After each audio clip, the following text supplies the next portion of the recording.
Hey, it's Greg Harrelson again with, of course, my business partner, Brendan Payne, and we are going to continue, sharing our thoughts with you on, how we can continue to grow a business or sustain a business, stay in business in the real estate industry during these turbulent times where we're dealing with volatility in the stock market, the coronavirus, and so many other, things that are just facing us right now. Brendan, I think, we started talking about in a previous video what had really shifted, and I think we agreed that the shift was really shifting from certainty to uncertainty. And it seemed to be like a light switch. It just happened overnight. Mm-hmm. And hopefully we got the point across to the audience, to our agents, of what we meant by that. Now I think we want to talk about, what are some of the shifts, some of the things that we need to be doing right now in order to, continue to be open for business and grow our business during these times. The first one, or the first thing that I thought of, it was the business plan. I think we need to, whatever business plan you created at the beginning of the year, let's call that plan A. It's like, this is my plan. Well, now you can just take that one. There's no need for you to archive that anywhere. You can take it, you can burn it. It's gone forever. Plan A doesn't exist. Done. Now we got to have plan B. And plan B is what I want to talk about today, is what is plan B, the new business plan based on a shift from certainty to uncertainty. So, Brendan, what are your thoughts on this? I think you said before we even get to the details of the plan, I know you wanted to talk about maybe one or two things. Why don't you go ahead and open that up? Yeah, so I think the first one, I love the fact that we're going back to the business plan and that we're scrapping the first one, because a business plan really is only a 30-day business plan anyway. And we're going to talk about that because you should be reviewing it. But this is going to be at some point behind us. And at that point, then we create another one. But for right now, before we even get into the business plan, if you're a business person and you're listening to this, then you are committed to getting through the other side. There is another side. We don't know where it is, when it is, but there will be that other side. Then as a business person, you have to know your numbers. And one of the things I know you and I have done, been doing for a while, is you have to take a look right now at your expenses and Yes. really be realistic. Really be realistic in anything that you're doing that was maybe it was a little return, but it was just kind of, you just didn't focus on it, or you didn't really dive into it, then that probably needs to go. Anything Yes. that wasn't a return, but for whatever reason, you were too lazy to change it up, or maybe you needed to spend some time tweaking it to get a good return, that probably needs to go. The things Yes. that you can do that are making sense financially in your business, keep doing them if there's a return. If there's not, you have to ask a tough question. And is that something that you need? Because worst case scenario, if you need that cash flow, then it's too late after it's gone. And we don't know what's ahead of us. So I think as a mature business person, you have to review expenses first, then get into, all right, what's this new plan look like? And Greg, your Yes. point of this is a 30-day plan. Shoot, we might have to adjust at some point. So you got a 14-day plan. Yes. Yeah. We might end up having a 7-day plan if they say, here's some new rules. That's a great point. So it's a 30-day plan with a 7-day review, right? And so I think that's where we go with this. It's like we've got a plan B. We've got to create a new business plan. It's got to be for 30 days. So I really think that it's important to emphasize what you just said, is like, if the market does turn down, which today we don't know what's going to happen, but we're assuming that there could be some decrease in sales. We know there's been fall throughs all across America. We've even experienced it in our own office. So cash flow is probably going to go down. I mean, it's pretty certain that that's going to be the case. So one of the first things you can do is you can become, some people would say you need to get defensive with your expenses. I actually think you need to get offensive. I think instead of like feeling like we've got to defend ourselves from losses, what we got to do is we got to offensively go look at all the expenses that we've committed to and do what you said, Brendan. If it's not paying a return, then cut it out.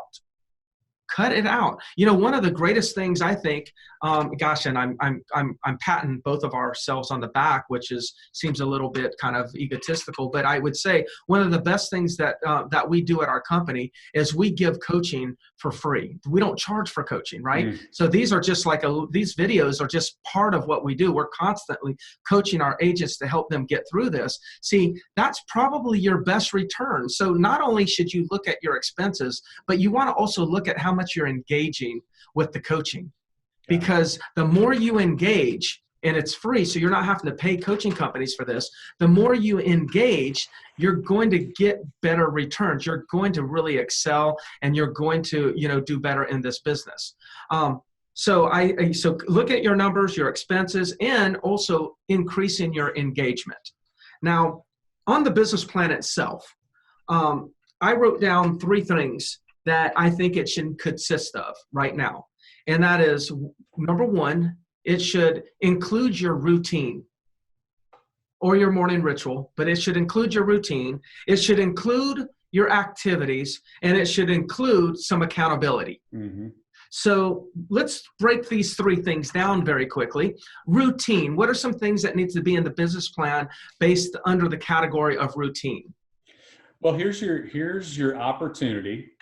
If you really have got two positions right now, if you already are in a really good, strong routine for your business, then you have to keep it going. You have to keep it going. So all of a sudden, just because you've changed up some of the things that are going on, or your audience is a little bit different, then deciding to sleep in every day until 9 o'clock when you used to get into the office at 7:30 is an absolutely awful, terrible move, because you'll get in the habit. You will adjust to what's comfortable when there's a lot of stress coming on.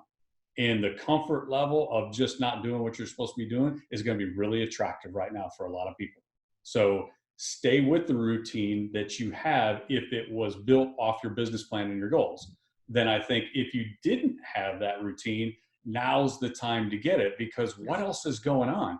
What else are you doing right now besides really just, trying to figure out how do we get through to the other side? And then of course, taking care of your family and friends.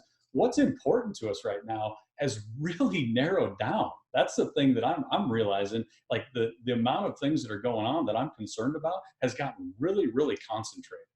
Yes, that's a good point. So in routine, so the alarm should be set at the same exact time that it was already set. Yep. If your alarm goes off at 4:30 or 5 or 5:30, then keep that routine. Don't allow the activities, the market conditions to shift your personal routines. Keeping your routine the same is going to be critical. If you work out, then continue that routine. If you show up at the office at 7:30, well, maybe right now your office, maybe it's closed. You can't go into your office, but show up in your home office at 7:30. If you get in the shower at 7 or 6:45, then get in the shower at the same time. When you get to your office, even if it's your home office, in other words, keep the same routine. When you get to the office, your home office, do the same thing that you would be doing if you would have went to your real office. Keep the same routine. If you were generating business from 8 in the morning till 10 in the morning, or 8 in the morning till 11 in the morning, keep your routine. Schedule that. Now, the key is, Brendan, some people are going to go home and they're going to have families to deal with. Right? And it's going to be a little bit harder. I think that in itself should be a video because I have thoughts on that, on how to get family buy-in. So we'll save that for the next video. But the key is when you're working at home, make sure that you keep the same routine. So what about activities? Because I think we need to keep it simple. And you said that to me, Brendan. Hey, the business plan needs to be simple. It's not even a full-page business plan. It's not a 5-page. It's not even a 1-page. It probably needs to be a half of a page. Yep. And what goes on that? So in activities, I've got one that is absolutely, I think it's going to make the difference between coming out of this running and coming out of it crawling. And that Okay. is I your love it. skills. That is your skills. You have never had a better opportunity right now to make progress in communicating with the seller by working on your skills, because when we come out of this, that consumer is going to be back to demanding skills from their agents. They are going to be back to demanding skills from the agents. The people that have come in and had an opportunity just to do deals just because it was everybody's happy, the market's great, I've got all these things, if it sells, it sells, no problem. That's done when this finishes. Dude, I haven't even thought about that. You know, like in my mind, I'm thinking, hey, we've got skills. Thank goodness we've got skills. And let's be in communication. But the expectations of the skill sets, the professionalism, the knowledge and expertise, the expectation that the consumer's going to demand from their real estate agent is truly going to go to a whole nother level. It's going to level up, notch up significantly. Imagine the contrast at some point in the future when you've got a highly skilled agent in front of the consumer who is consumer focused, problem solving focused, and offers options for the seller versus the agent that the seller knows just came out of whatever this ends up being and is probably financially very concerned about what's going on, and they really need that deal to close. Yeah, look at the contrast and what the consumer is going to feel between those two different agents. This is the time, and we have time. Yeah, there's going to be other changes. It's going to allow for some hours in the day. Become an expert at communicating. So I like that you're building in today's activities. You're building in. You want to make sure that there's an activity there that actually helps when we start accelerating out of this curve. Yeah, because the reality is, I mean, I think we're naive to say that if you had 40 contacts on your schedule and calling all of the expireds, withdrawns, and making 3 hours of just listed, just solds, then I think it's naive to believe that it's going to look exactly the same at some point over the next few weeks as it did January 5th. So let's be real with that. And now let's say we're professionals. We've got X amount of hours in the day for our schedule. Here's your new schedule based off your new business plan. Here's some other activities. And I don't think you can invest in yourself and your skills. There's not a better one out there. Yeah. Okay. I agree. So some other activities I wrote down here is you've got to make outbound calls. You got to call past customers, your past clients. You've got to call your centers of influence, and you've got to call your database. Those are those are three categories that everybody has: past clients, centers of influence, and some sort of database. And you could spend a couple hours a day, every day for the next 30 days, just working those three categories. Now, I put those categories first because, you know, depending on who's listening to this right now, some people may say, well, I don't want to prospect. Hey, no problem. You know, I don't call making those calls. I don't call that prospecting. You're communicating with your audience. These are people that are warm to you, and all you're doing is checking in with them. So included in your activities needs to be making outbound calls for a certain amount of hours. And I'm not going to tell you how many hours because each one of you have different goals. But, you know, I always recommend 3 hours, but you will choose based on what you're looking to accomplish. So you've got to make outbound calls to past clients, to centers of influence, into your database. Now, somebody's going to say, Greg, what do you say? Hey, if you do nothing more than call and say, hey, Brendan, it's Greg Harrelson. Just wanted to touch base with you. I know there's a lot going on, you know, across America right now. I just wanted to check in to see if everybody's okay. How you doing? Is everyone okay in your family? Like that right there will build so much trust, loyalty amongst the people that already know you, that then then at some point in the conversation, it will come out. You'll say, hey, is there anything I can do for you? Whether buying or selling, you know, is there anything or anyone you know, anybody I can help? And if you're coming from a place of, hey, how are you doing? Is everybody okay? From that standpoint, they're perfectly fine with sending you referrals if they know that you actually care about them. That is an activity that needs to be put into the business plan. Now, I believe you should have a specific number of hours and a specific number of contacts that you're committed to making. Yeah. What else for activities? Yeah, and I just want to mention on the specific number, this is a time where, it's always easy for us to just say we go through the motions and we don't have that number of contacts, but you have to set a number on these because it's going to be tougher to get a win in our minds. We're used to a win, you set the appointment, you go get the listing and you get a contract, you have a great negotiation, you get a great review, all those things. It's going to be a little tougher for a short period of time for us to feel those wins. So we have to kind of change up what's a win for us. Mentally, psychologically, give yourself some goals that you now can hit and then feel better like you're still in business. You leave on vacation, you get out of your routine and you feel a little funky, and you stay on vacation long enough and you feel better, but this isn't going to be that vacation. You don't want to get into that funk where you're out of touch with what you're doing on the business. So I think putting a number to it's really good.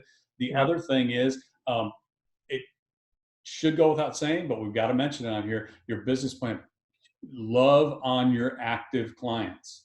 Oh, good one. We're going to come out on the back end of this. Be there for your actives. Be that calm for them. So, and that doesn't mean, hey, when are we going to get back in the car and go work on finding you a place to buy here? It just means be in communication. Check in on them. Serve without asking for anything in return on both your buyers and sellers. And on the sellers, just understand where they're at. If you've got some things going on in your head and you're nervous and you got some concerns on stuff, then just understand every person on the other side of that phone, on the other side of that email is going through their own version of whatever's happening. So have some patience and be there for them. Yeah, that's solid. So I'll share one other activity. So 2 activities, or we've actually said, I think 4: call past clients, call centers of influence, call database, call your active clients, but set an exact number. The reason, again, I can't set everyone's number on this video because one size doesn't fit all. It just dependent on what your goals are. I know Brendan and I are working with all of our agents in getting an understanding of what are you looking to accomplish, what are your goals, and then we'll kind of guide them and recommend certain contact levels and activity levels based on what they're looking to accomplish. So that's why we're not really stating it on this video. But one other one, I would say you've got to be visible. I think you need to set a goal for how many videos that you may create in the given week, and have that on your business plan. Give some updates on what's going on, when it comes to number of showings, days on the market, price ranges, number of listings, fall throughs, all the different things, good or bad. People will not judge you based on if your information, if your facts and data is good or bad. They'll actually acknowledge you if you're just in communication. Mm-hmm. So that could be another activity that you want to put in your business plan. The last one here is accountability. I was just thinking about it, and the last couple of days, my mind has been very occupied, and it's been hard to actually keep that workout routine, mm-hmm. right? And I was just thinking, it's like, gosh, how I don't want to go to the gym. So then obviously that's my first one, right? I don't want to go to the gym because there's too many germs at the gym, right? Now, I actually believe we probably shouldn't go to the gym right now. But then the other side of me is like, that was my excuse. Like, I don't have a gym to go to, right? That will end too. You can't have that forever. That's right. That is true. So, it will end too. It's going to end right now, actually, because of accountability. So I started thinking, it's like, gosh, I probably can find a few people that would be interested in doing a workout outside. And they would be interested in doing it at 5 a.m. where no one's going to be around. We just go outside, we do a workout together. And now I've set up accountability. Mm-hmm. Accountability is more important today than ever because we have every excuse. We have every reason. We have more logic than we've ever had before to flake. Mm-hmm. And that's the time you need to have good accountability. And good leadership will be able to bring accountability to the group of agents, and they're able to go ahead and monitor, manage, coach to that accountability without feeling like you're being micromanaged. That's not what it's about. It's about just making sure that we're being responsible with the commitments that we've made. Yeah. Yeah, I love that. And there's a term that it's funny how when things happen that somebody or a group of people starts using a term and then it ends up everywhere. And the term that I'm hearing a lot with this pandemic thing that's going on in the stock market is lean into it. I have Yes. countless people have been using the term lean into it, but I think it's appropriate. And I think it makes sense in this situation under a lot of different circumstances, which what you said. So instead of retreating in this, and go into the comfort level where we know no growth takes place when there's comfort, all the growth's in discomfort. Well, we got some built-in discomfort. Yes. Use it. Lean into it and see where you can go, see where you can grow from here, because the retreat is going to be, I mean, that's natural tendency. It's an unknown, but man, not on your business. You've got to lean into this one. That's awesome. Yeah. Yeah. Let's go on the offense. Yep. Let's go on the offense. Okay, good. Well, hey, let's wrap this one up. We don't want it to be too long, and we've got some other subjects that we want to get to. I think one of them, I want to talk about the getting family buy-in at times where we may have to spend more time working out of the house. So that'll be the next one we do.